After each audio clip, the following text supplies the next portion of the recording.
அதிகார யுத்தம் தந்தைக்கும் மகனுக்கும் என்றுதான் இன்றைக்கு ராமதாஸ் அவர்கள் பேசுகிற வரை நானும் புரிந்து கொண்டிருந்தேன். ஆனால் இன்றைக்கு ராமதாஸ் வாய் திறந்ததற்கு பிறகுதான் இது அதிகார யுத்தம் அல்ல, கட்சியை தவறாக வழிநடத்துகிற அன்புமணி ராமதாஸிடமிருந்து கட்சியை கைப்பற்றி பழைய நிலைக்கு கொண்டு வருவதற்காக ஒரு யுத்தத்தை ராமதாஸ் தொடுத்திருக்கிறார் என்பது அவருடைய பேட்டியின் வாயிலாக புரிந்து கொள்ள முடிந்தது. நீங்க ரொம்ப அழகா கேட்டீங்க, ஆளுயர கண்ணாடியை சுக்குநூறாக உடைத்திருக்கிறார்கள் சொல்லி. நான் ரொம்ப வருத்தப்பட்டு அந்த செய்தியை உள்வாங்கினது என்னன்னா, மாவட்ட செயலாளர்களை போக வேண்டாம் என்று தடுத்து 8 மாவட்ட செயலாளர்கள் கலந்து கொண்ட போதே நான் செத்து போய்விட்டேன் என்று சொல்லி ராமதாஸ் கலங்கிய காட்சி உண்மையிலேயே மனம் வருந்துகிற அளவுக்கு தான் இந்த பேச்சை நான் உள்வாங்கினேன். காரணம், ராமதாஸுக்கு இந்த கட்சியை வழிநடத்துகிற வழியும் தெரியும், இந்த கட்சியை வழிநடத்துவதற்காக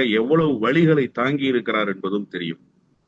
வன்னியர் சங்கம் துவங்கி வன்னியர் சங்கத்தை பாட்டாளி மக்கள் கட்சி என்று சொல்லி தலித் எழில்மலை போன்ற தலைவர்களை, பொன்னுச்சாமி போன்றவர்களை, தீரன் போன்றவர்களை வழிநடத்தி பின்னாளில் பழனி பாபாவையும் உள்ளடக்கி பழனி பாபாவை வைத்து இந்த கட்சியை இஸ்லாமியர்களிடம் கொண்டு சேர்ப்பதற்கு முயற்சி எடுத்து இந்த கட்சியை ஒரு சமூக நீதி கோட்பாடு கொண்ட கட்சியாக வழிநடத்துவதற்கு அவர் எடுத்திருக்கிற முயற்சி என்பது உண்மையிலேயே மிச்சத்தக்க ஒரு முயற்சி தான்.